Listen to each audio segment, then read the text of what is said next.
Well, by now, you already know the story. You don't need me to repeat it for you. You probably know it better than I do because, frankly, after the first, 10 iterations of it, I got tired of it and moved on. Just didn't care that much. Oh, you know the story I'm talking about, right? The New York Post exclusive.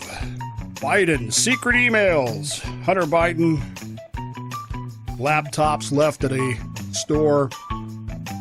Ukrainian emails. Joe Biden implicated. And great brouhaha ensues. In fact, didn't take long before the New York Post was being censored, quote unquote, by Facebook, Twitter, and now even YouTube has blocked the Post's expose on Hunter Biden files, and it's been a very reactionary kind of thing, hasn't it? Doesn't really matter which side of this you're on. You have an opinion about it, I'm sure, and again, your opinion about the story really says more about you than it does the story. If you think the story is crap, then you're probably voting for Biden. If you think the story is the gospel truth, you're probably voting for Trump. Let's put all that aside, and let's talk about some deeper issues here along the way. Where am I on the story? Well, I think that some very good questions have been raised. I mean, let's face facts, folks. This is one of those stories that if this was 180 degrees reversed, the same people who now are screaming that this is the truth, this is the gospel, this has to be investigated, Senate must get involved, they're the same people who would be screaming about fake media and fake news. And vice versa, the same people who right now are screaming it's a fake story would be screaming for people's heads and impeachment and whatnot. The story itself is so fantastical. You know, guy wanders into a store, a computer store in Los Angeles with a couple of laptops that he says have been water damaged. It may have been Hunter Biden. We don't know. Nobody knows for sure who it was. Can't positively identify him as that, but looked like him. The laptops, of course, are dropped off. They're unencrypted, which is a little odd considering they were MacBooks. And of course, they contain all this incriminating evidence, which the customer, aka Hunter Biden, didn't bother to come back and get. If this was a spy novel, you'd pan it and you wouldn't even bother to read it. If it was the plot to a James Bond movie, you'd rank it right down there at the bottom of that list.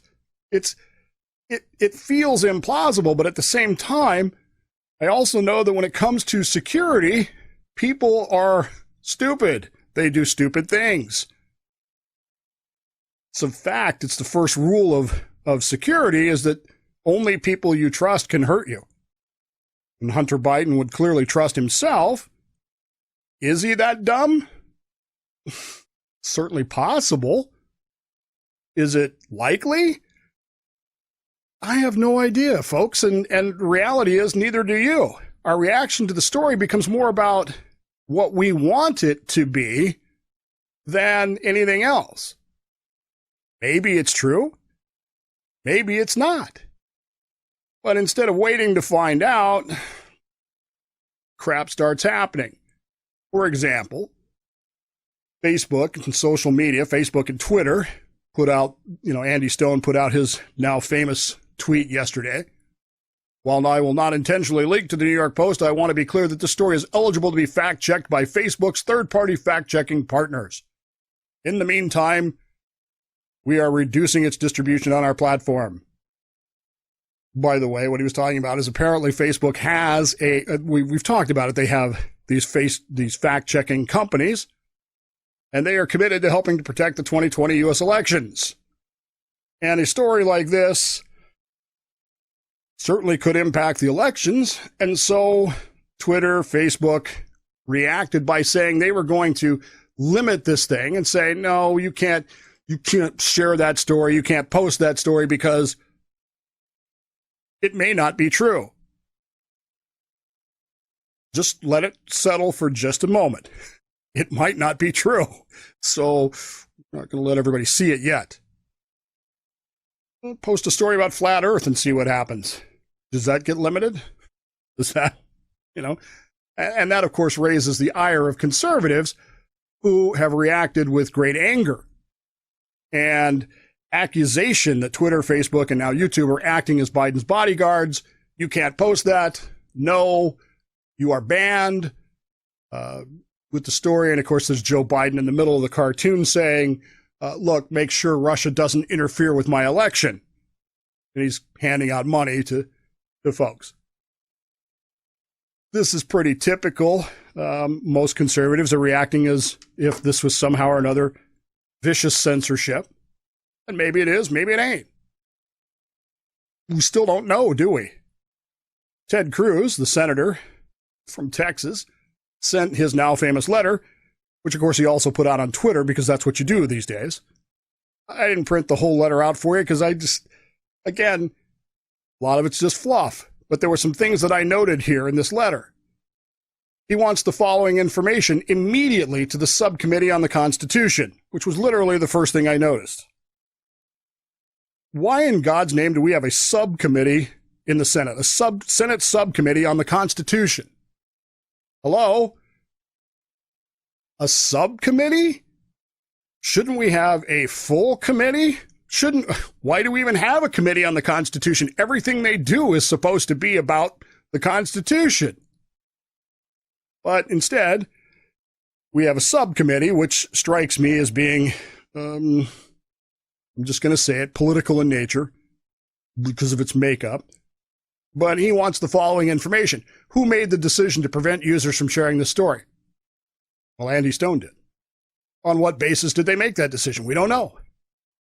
Well, we're told that the basis for the decision was the story may not be true. Yeah, that's a good reason.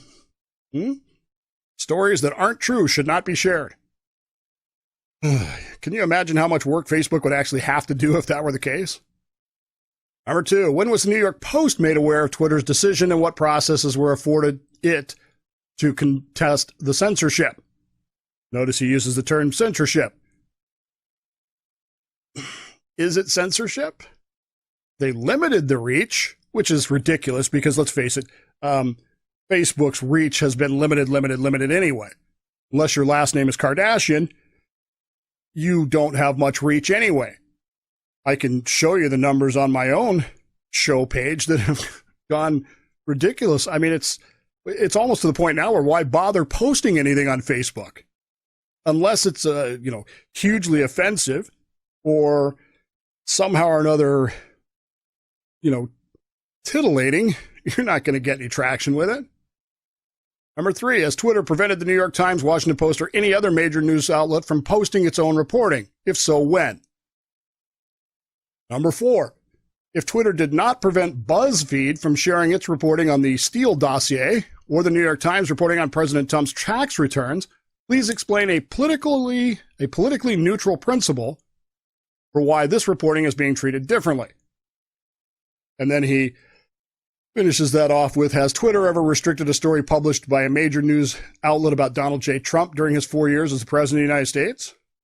And lastly, has Twitter or any of its employees involved in the decision to censor this reporting, there's that word again, been in contact in any capacity with the Biden-Harris campaign or any of its representatives regarding this reporting or the allegations contained in them? That's a lot of words from Ted Cruz, but this is the reaction. Here's a story that potentially, if it's true, potentially could devastate Joe Biden's campaign. And so the natural reaction of conservatives and Republicans and Trump supporters is to approach it as it's de facto true, and therefore your throttling of the story is, in principle, it's de facto support of the Biden-Harris campaign by not allowing people to see the story. Okay. Let's break this down a little bit more. Let's take some approach here and say to ourselves, okay, what if? What if the story, let's start with the negative. What if the story is false? What if the story is completely made up? What if the story is a second Steele dossier that has absolutely no truth in it whatsoever? It's just something made up, planted by some operative somewhere, and it's essentially a steaming pile of, well, crap. If that's the case, and it's shown to be the case, is the action which Twitter, Facebook, and now YouTube have taken, is that now seen as a correct action? Do we in 2 weeks, when the story is meaningless anymore, actually by Monday when the story is replaced by something else in the news cycle, but in the meantime, if the story turns out to be false, did Twitter, Facebook, and now YouTube do the right thing by suppressing it? Did they do the right thing? If they did, would they do it for all stories involving all candidates who are questionably reported about? Is silencing conspiracy theories a good idea? I mean, this is what I was talking about the other day. Okay, here's a story about Joe Biden that is, in his words, false, 100% false. And rather than having to answer about it, news media companies seem to be silencing it. Is that the best way to handle that, do you think? Even if it is false? And who decides what is and what is not a conspiracy theory? Who decides what is and what is not, I hate the term, but fake news? Who decides that? Does Twitter decide that? Does Facebook decide that? Does Zuckerberg decide that? Who actually physically decides? Is it Andy Stone? Who actually decides that this story shouldn't be seen? And do you think that they know anything about the Streisand effect, the Babs effect? Do you think they know anything about it? What is that, Dave? Well, some years ago, Barbara Streisand got into a tiff with some folks about her property.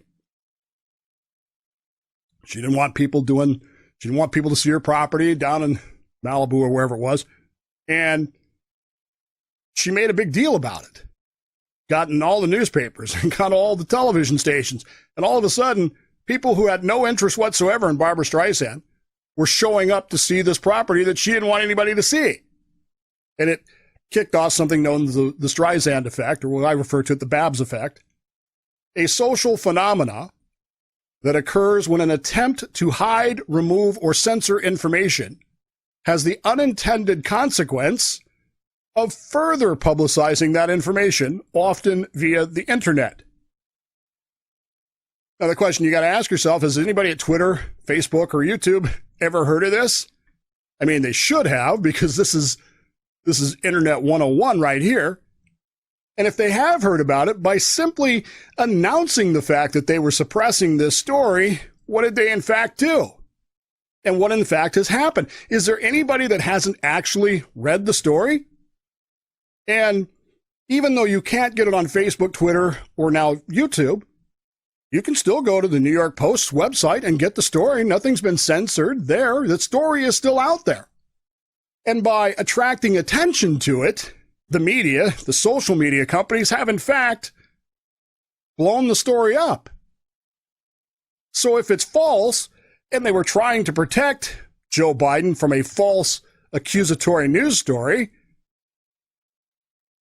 they did everything wrong, because all they've done now is attract attention to the story. Does that make sense to anybody? In a conspiratorial world, wouldn't you kind of go, why would they do that?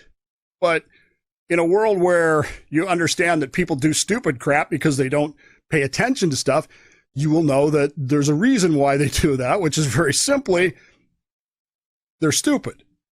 And they're going to do the wrong thing because that's the natural reaction of people. This story's not true. We must silence this story. You must shut up. Instead of saying, somebody published once, I probably shouldn't tell you this, but back in my radio days, I had a little incident where somebody wanted to publish something about me as a story that they wanted to put online. And it included compromising photographs. Let's just put it that way. Yeah, I know. You look at me now and you go, what? But again, Once upon a time, I was a mighty athlete. And I kind of surprised the radio guy, my program director, because he was like, what do we do? I'm like, dude, I got nothing to be embarrassed about. Go ahead and publish it. It's not going to hurt me any. So really, is the reaction that Facebook has taken here, Facebook, Twitter, and YouTube have now taken here, has it really been helpful to Joe Biden? All it's done is attract attention to the story. People who would never have seen this story in a million, people who look at the New York Post like they look at the New York, the National Enquirer, people who would never have picked up that paper, gone to that website, may now have been said, well, I need to go see why this story is false. And so they go click on it. And you don't think the New York Post is making a book on that? What if the story is true? Let's take the other side of this thing. What if the story is, in fact, absolutely true, or at least mostly true, or at least somewhat true? More true than false. How then does Facebook react? How then does Twitter react after they have limited it on the basis of we need to fact check this first? Now, you know as well as I do what's going to happen here with the fact checkers. The fact checkers are going to find that the story is false. But what happens if something else happens outside of those fact-checking companies that proves that the story is true? Now, again, we're in the world of fantasy here because, again, you know as well as I do, once the fact-checkers say that it's false or mostly false, it's a done deal. It's still attracting attention. It's still the Babs effect. It's still making people go look at it and see what it is and scratch their faces and go, what? Did this really happen? But if somehow or another it's shown beyond the shadow of any reasonable doubt to the point where the fact checkers can't deny it, where even Snopes has to say, yeah, it's mostly true, and Facebook stands there and goes, well, what now? What do we do now? Do we allow the story to be spread? Do we allow the story to have reach? Not that anybody has any reach anyway, but do we do that? They're considering, of course, the political effect of this. Everything is gauged in the politics of the day. And the politics of the day, in case you haven't noticed, are Donald Trump must be defeated. Donald Trump has to be defeated. Donald Trump cannot possibly be allowed to win.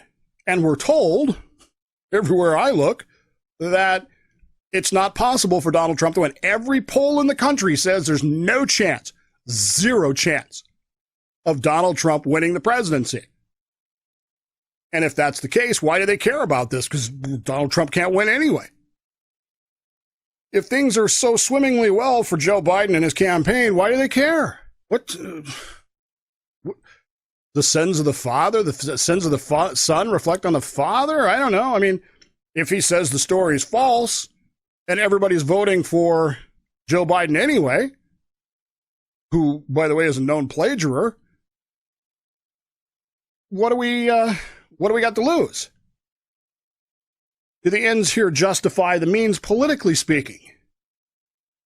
What does it risk politically for Facebook, Twitter, YouTube, and the American public if the story is true? What if it turns out to be true and social media continues to suppress the story? Here's a true story, but we're not going to let you see it because it might help Donald Trump, and we cannot do anything to risk Donald Trump winning the election.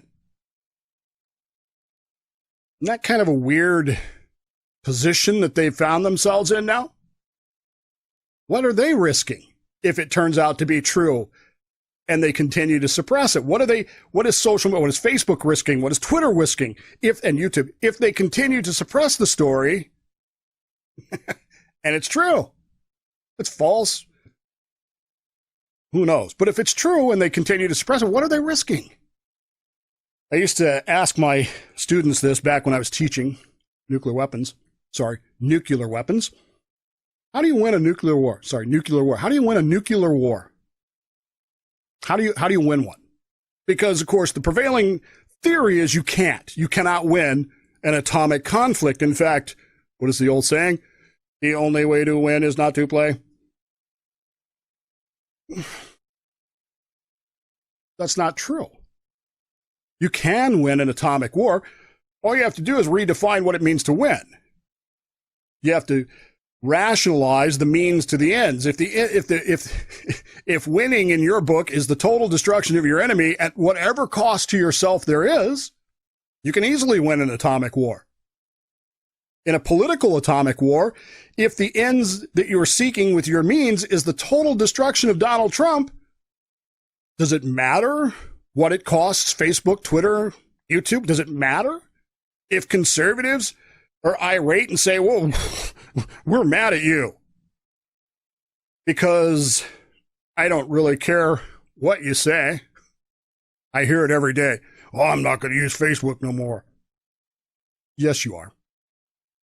Yes, you are. And they know you are. They know that you're not going anywhere because where else are you going to go? You're going to tell me about all these other places. Hell, I've told you about these other places. MeWe, which is my primary use right now. Parler. Remember when Parler was the big thing? All the conservatives are going to Parler. You ever been on Parler? It's so quiet on Parler you could hear the crickets. Because nobody has managed to do what Facebook and Twitter have managed to do with regards to social media. And until they do, where are you going to go?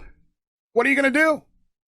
And so they're looking at the end game with the means to get to the end game much differently than you are. They're not looking at it as censorship, First Amendment. They don't care what Ted Cruz has to say. They only care about one thing. Donald Trump must be defeated at whatever cost. And if that means we lose, a few users here or there, some advertising revenue, whatever, we don't care. The ends justify the means. And as John Dewey once said, the ends justify the means only when the means used are such as actually bring about the desired end, the desired and desirable end. Now, those of you that are regular listeners will want to note that quote, because we're going to spend some time with John Dewey over the next few shows. An interesting character. But what he's saying is the ends do justify the means if the means you're using are actually going to accomplish anything. If they're not going to accomplish anything, remember what I said about the Babs effect? If they're not going to accomplish what you need to accomplish, then why do it? But if they do accomplish what you want accomplished, the destruction of Donald Trump politically and electorally, what difference does it make? Do whatever you need to do. Which is an interesting idea coming from a guy like John Dewey, because it's kind of the antithesis of everything else he had to think about with regards to media and the public as well. But in the end, whether this story is true or not really is no longer even relevant. It really isn't. The only thing that matters here to anybody in this story is whether or not it will be used against or for Joe Biden. And as long in their minds as it's not used against him, then whatever means they need to use to keep it from being used against him is fair play. Not just fair play, necessary play. Because at all costs, they must win. And that's why this story really isn't going anywhere for the meantime, because the fact checkers are going to find out that it's completely false. And in 2 to 3 days, by Monday for sure, there'll be another story about Donald Trump's foibles. You watch. There will be another story out there scandalizing Donald Trump. And you won't see the same kind of reaction from Facebook and Twitter on that one. But you will see a whole lot of people going, well, why aren't they reacting the same way? And the answer is because the ends to the means of winning the atomic war mean that Donald Trump has to be destroyed.